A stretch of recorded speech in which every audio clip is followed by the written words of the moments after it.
उमज्ञानतिमिरन्धस्य ज्ञानञ्जनशलाकया चक्षुरुन्मिलितं येन तस्मै श्रीगुरुवे नमः। श्रीचैतन्यमनोभीष्टं स्थापितं येन भूतले स्वयं रूप कदा मह्यं ददाति सपदान्तिकम्। वन्देऽहं श्रीगुरो श्रीयुतापदकमलं श्रीगुरुन् वैष्णवांश्च श्रीरूपं साग्रजातं सहगणा रघुनाथान्वितं तं सजीवं साद्वैतं सावधूतं परिजनसहितं कृष्णचैतन्यदेवं श्रीराधा कृष्णपादान् सहगणा ललिता श्रीविशाखान्वितांश्च नमो विष्णुपादाय कृष्णपृष्ठाय भूतले श्रीमते भक्तिवेदांत स्वामिनिति नामिने। नमस्ते सरस्वती देवे गौरवाणी प्रचारिणे निर्विशेष शून्यवादी पाश्चात्य देशतारिणे। हे कृष्णा करुणा सिंधु दीनबंधु जगत्पते गोपेश गोपिका कांत राधा कांत नमस्तुते।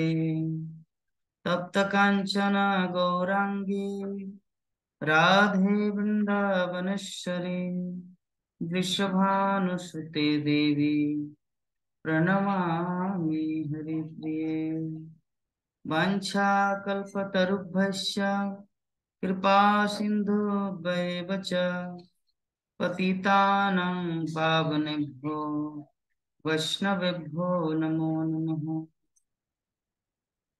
जय श्री कृष्ण चैतन्य प्रभु नित्यानंद श्री अद्वैत गदाधर श्रीवासादि गौर भक्तवृंद।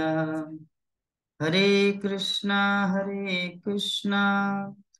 कृष्णा कृष्णा हरे हरे हरे राम राम राम हरे हरे।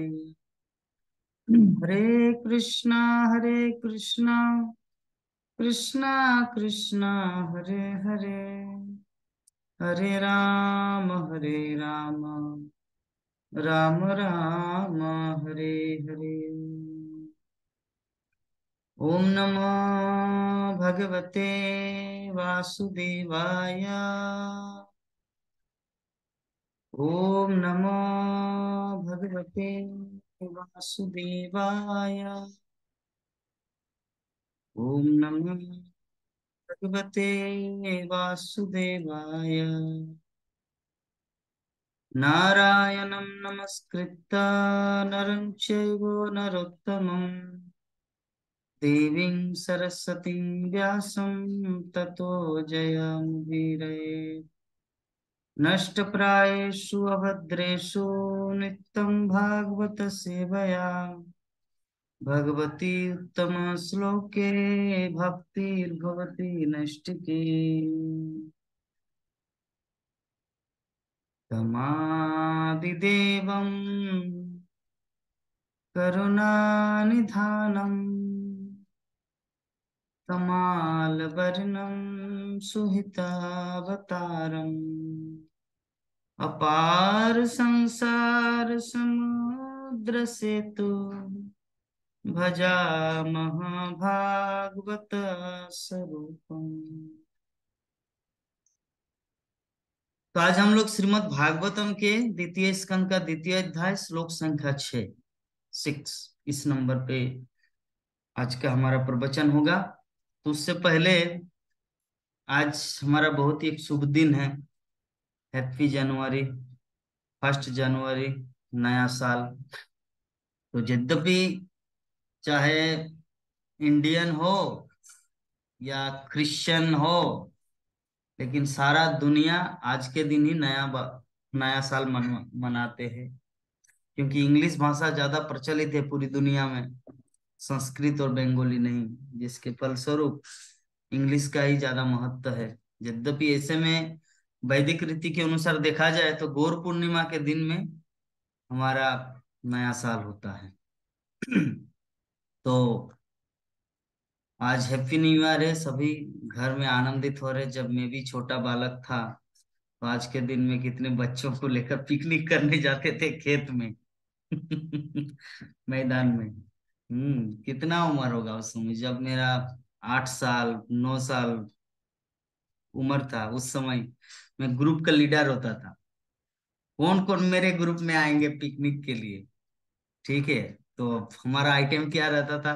पूड़ी और टपका सब्जी, पत्ता गोभी बंधा गोभी का सब्जी, और जिलापी खरीद के लाते थे, या कोई कोई जो बनाते थे, बच्चे बच्चे ही हम लोग।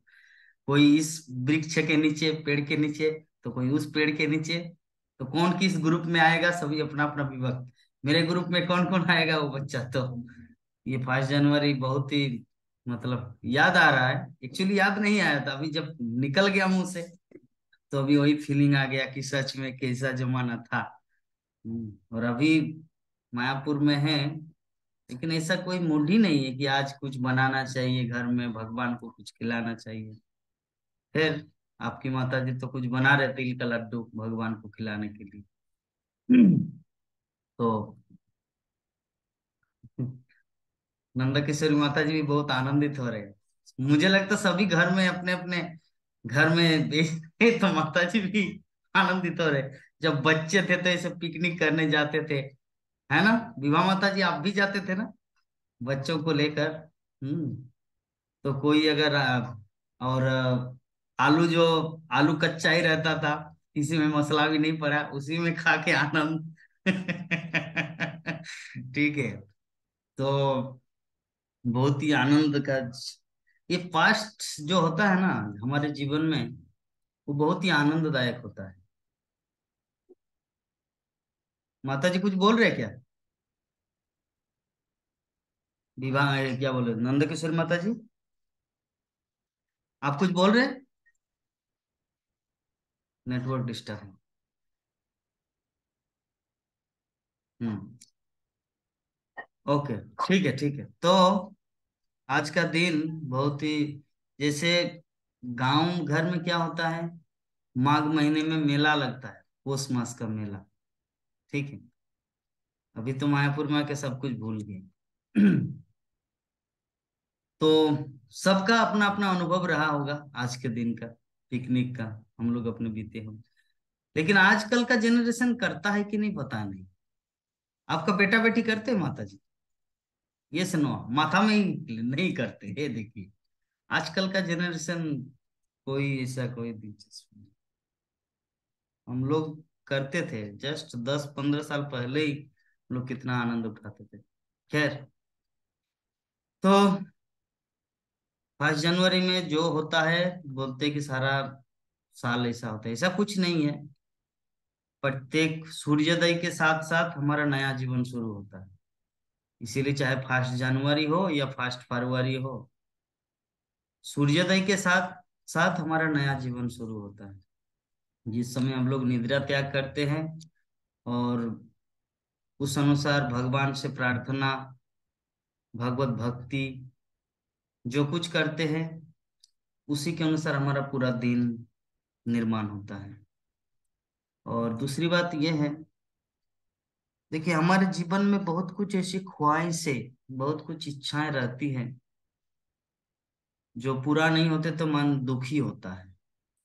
लेकिन एक चीज हमेशा याद रखना है कि भगवान कृष्ण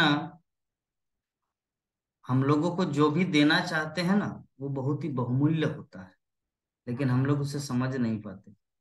मान लीजिए कोई धन के प्यासे हैं, उनको धन चाहिए, बहुत सारा धन चाहिए, और वो भगवान की भक्ति बहुत कर रहे हैं, लेकिन मन में सिर्फ एक ही इच्छा है कि मुझे बहुत धन है।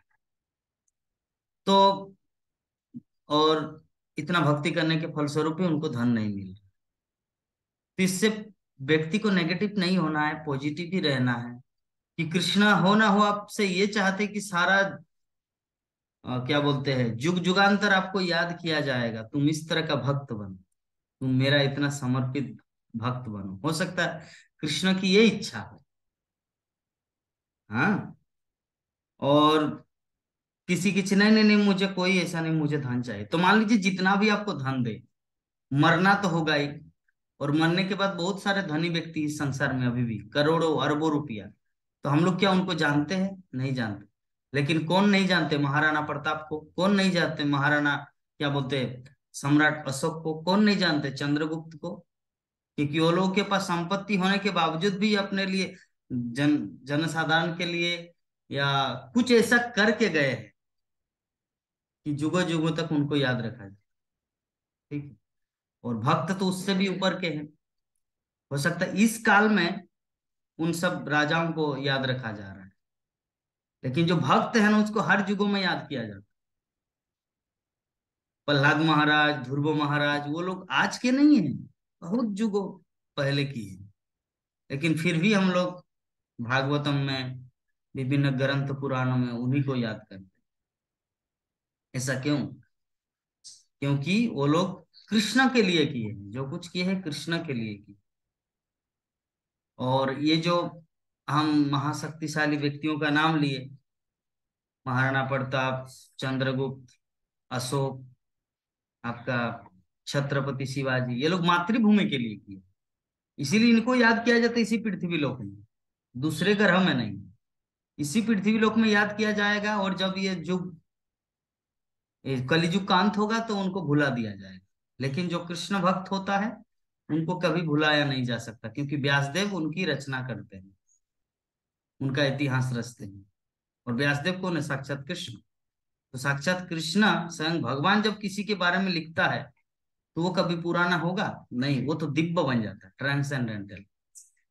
तो भक्त का जीवन कहानी कौन लिखते हैं? भगवान श्री कृष्ण स्वयं। वेदाहं वेद चन वेदस्य सर्वेर अहमेव वेद, वेदांत कृत वेद विदेव चाहम। वेदांत कृत, कृत मतलब करना, वेदांत मतलब ग्रंथ। भगवान एवं उनके भक्तों के लीला को भगवान स्वयं रचना की है, दैट इज कॉल्ड, उनका नाम है व्यासदेव।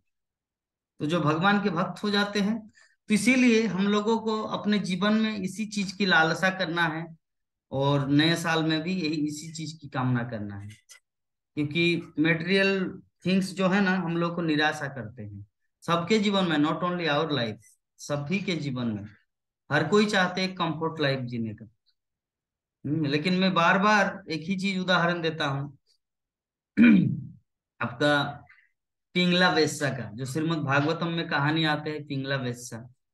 तो पिंगला वेश्या सारा दिन भर वेटिंग किया कि कोई आएगा और उनको पैसा देगा, और शरीर का आलिंगन करके उनका, ऐसे लाइक दैट, सुबह से लेकर शाम तक, शाम से लेकर रात 12 बजे तक वेटिंग किया कि अभी ये वाला, ये व्यक्ति आएगा, ये आएगा, ये आएगा।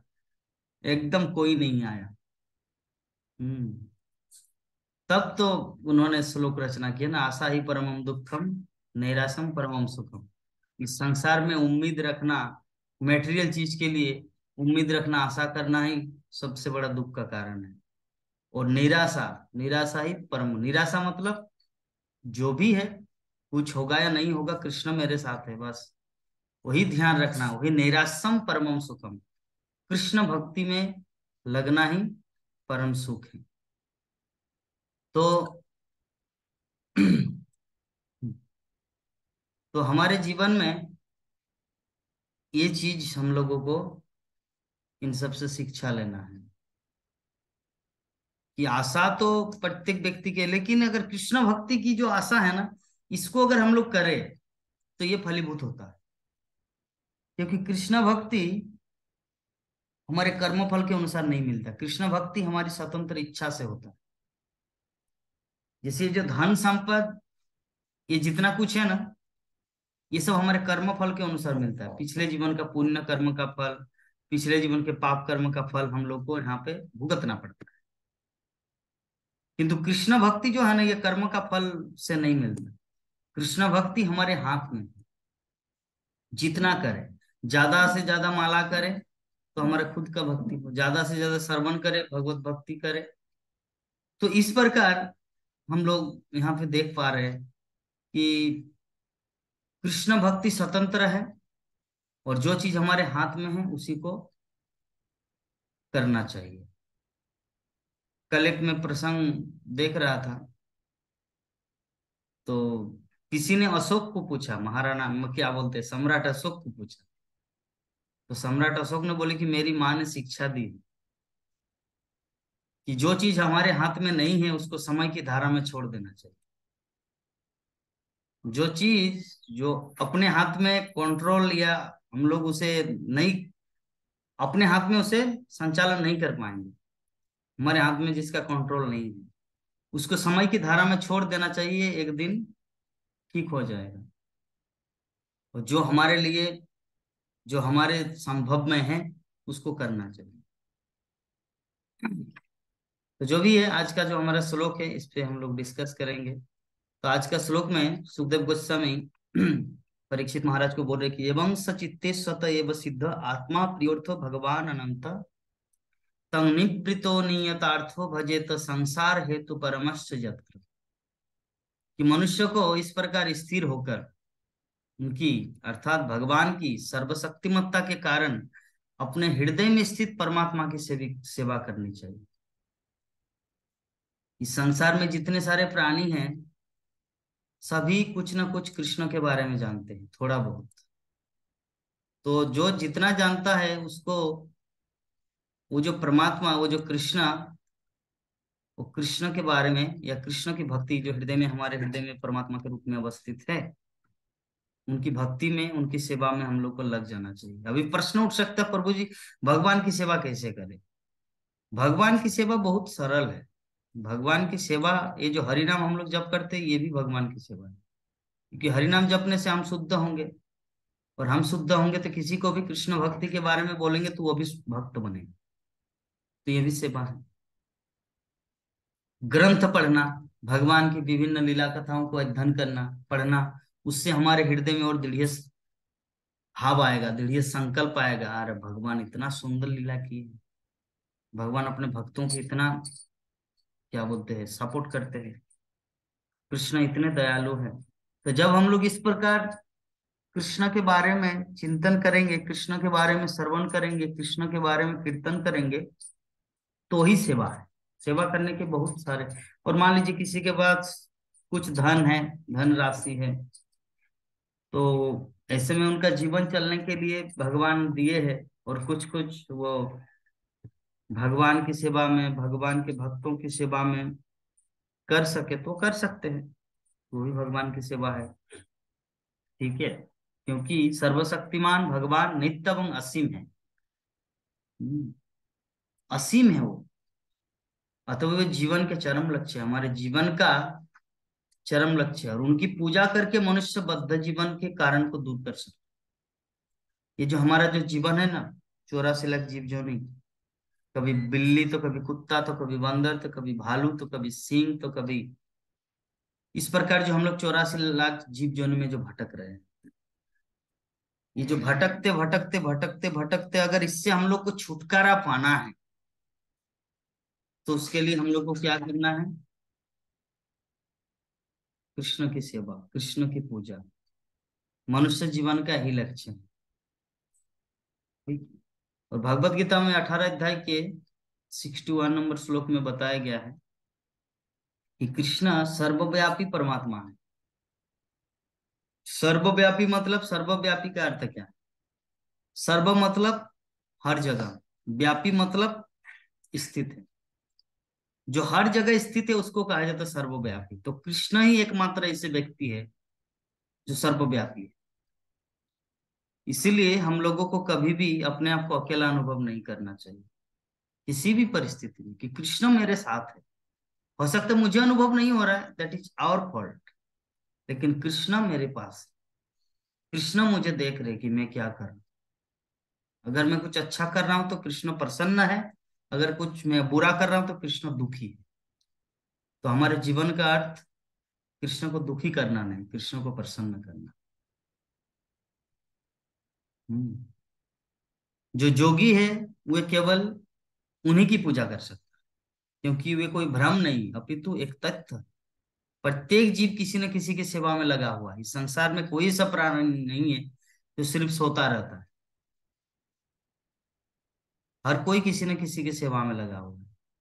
बोलेंगे प्रभु जी सोता रहता वो कैसे सेवा है? हाँ, जो सोता रहता वो भी एक सेवा है, क्योंकि वो किसी न किसी के अधीन में है, निद्रा देवी के अधीन में है। वो अपनी स्वतंत्रता का थोड़ी सदुपयोग कर सकता है, वो तो निद्रा के अधीन है, इसीलिए तो उतना सो रहा है।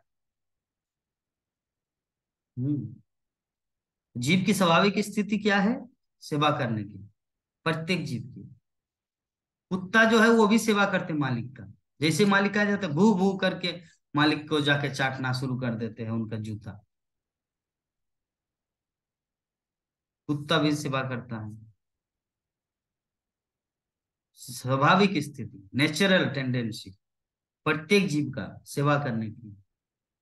किंतु ये जो माया के वातावरण में हम लोग यहाँ पे फंसे हुए हैं ना, बद्ध अवस्था में, बद्ध जीव, भ्रम, बस भ्रम ही ये सेवा करने की सोचते हैं। कहने का अर्थ है, जैसे मान लीजिए कोई राजा है, तो राजा अपने प्रजा की सेवा कर रहे हैं।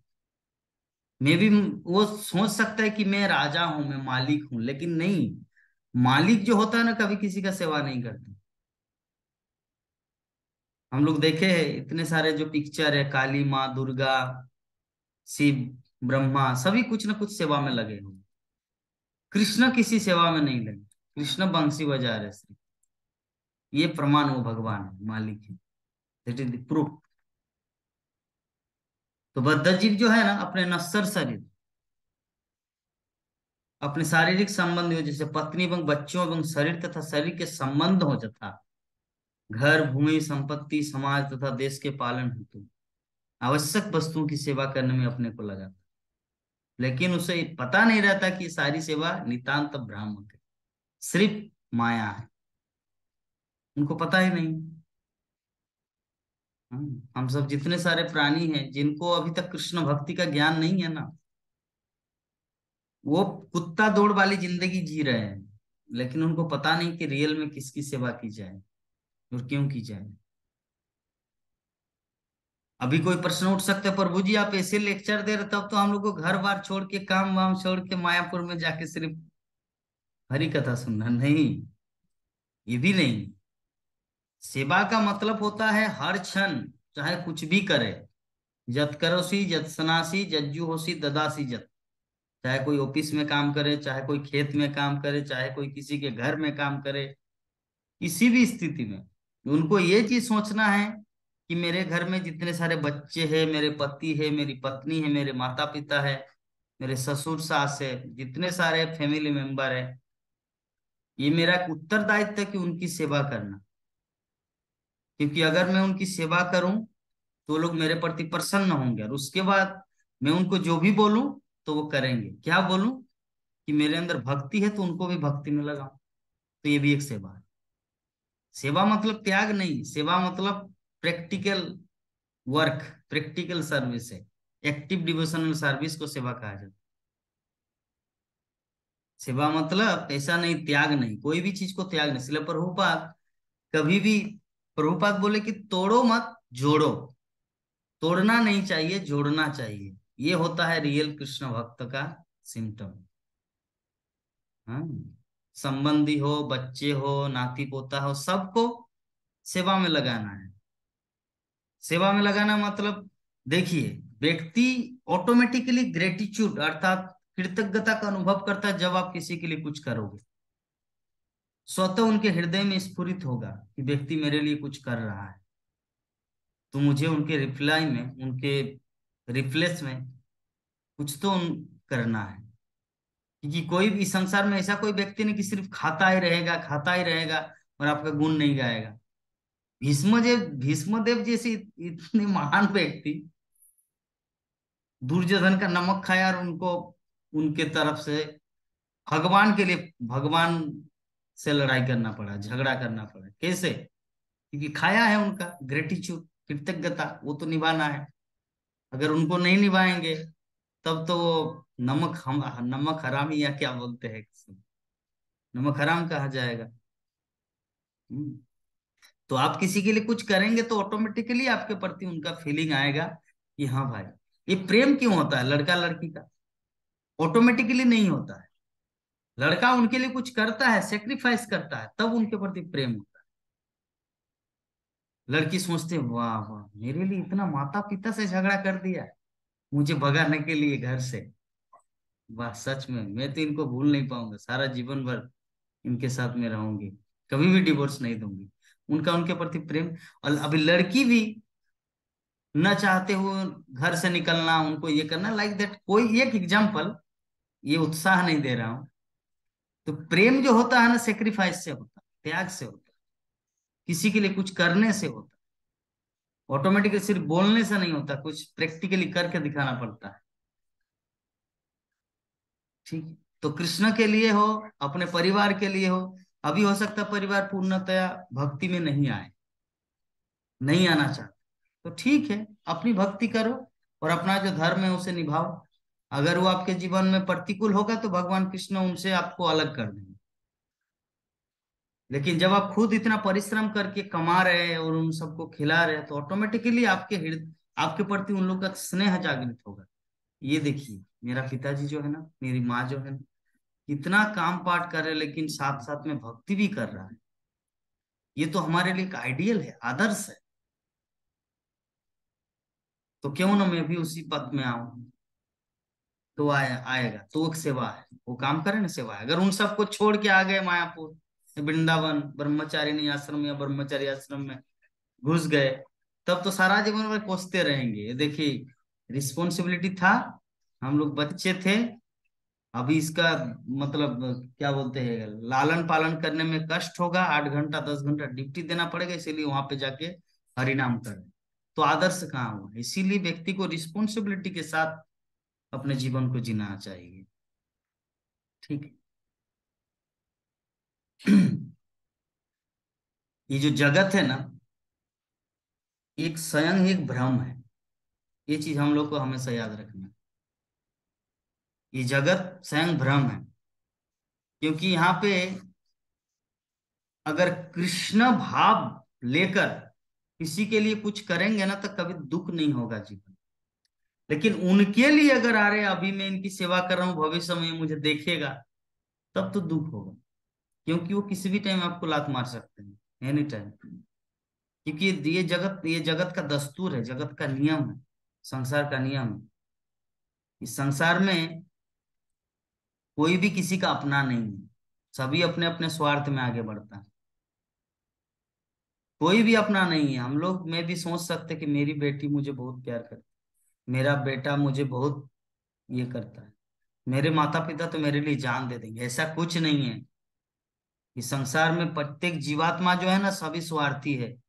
स्वार्थी है, इसीलिए तो इस जगत में आए, अपना रियल माता पिता को छोड़कर, कृष्ण को छोड़कर। तो जो व्यक्ति अपने रियल माता पिता को छोड़कर यहाँ पे आ सकते हैं, किस लिए आए यहाँ पर? वहां पे क्या नहीं था? भगवत धाम में सब कुछ था। खाने के लिए सुंदर व्यंजन था, रहने के लिए चिंतामणि घर, एवरीथिंग भगवत धाम में सब कुछ था।